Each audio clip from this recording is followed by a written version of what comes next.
integration of these migrants is critically important. We have to commit to the idea of social cohesion. People connected in a human way that then goes to scale, and that allows a neighborhood to work, and then a city to work, and then a country to work. So we spent time at a place called the ReDI School, big tech companies working with an NGO to train refugees to become computer coders. Where most people see a refugee challenge, we want to then turn that into an opportunity, thinking and changing the narrative of the people that we're working with. It was very obvious when we did our research that the biggest desire of adult migrants who have arrived was to get a job, because with job comes dignity. It means that you have your own finances, you can make your own choices. When we started 4 years ago, there was about 40,000 available jobs in the German IT industry. Now it's 82,000. Research is also showing it's about 3 or 4 billion euros that is potentially lost every year because we don't have enough developers in Germany right now. I was one of the first students and took part in the first class of ReDI School, and I was still learning German, but I didn't want to just only learn German. I thought it would be cool to also learn programming, and then I was able to progress and get into software development. So I'm very grateful for ReDI School, and I feel very lucky that I was able to be part of this. When I was working in Iran, never my performance would be appreciated.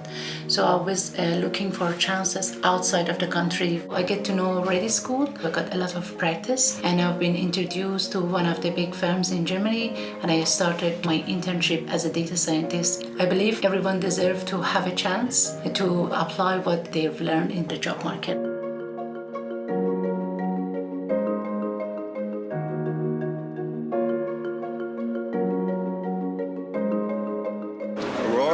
Is a shelter that essentially they just turned their whole idea inside out. Instead of trying to placate the community, they invited the community in.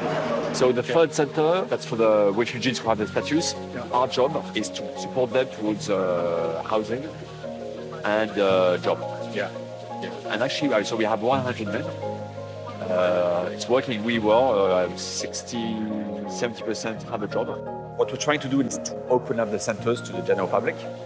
There are small businesses, there's a restaurant being run by residents that people who work in the area come. This is our main attraction for the big public, to come inside and to have a place for food and for drinks is really, really important. We have 7 people living here who work with us in the restaurant and who are also learning to do the service. So we are in charge of training them. We want to prove also that you can make a living while running an NGO, and that you can create another form of richness, if I can say richness, being good and living with it. There is a huge turnover in the food environment, and we know that there are some people looking to hire, and there are some refugees who come here who are just craving to find a job and to have a good life, and that they are ready to do this job, and most of them, they already have qualifications. So it's just the logic continuation of what we do is what we're doing here. We need jobs, we need government process, we need healthcare, we need all those things. But we need to have strategies to help bring people together to understand and know each other, and do it at a scale that actually will have impact.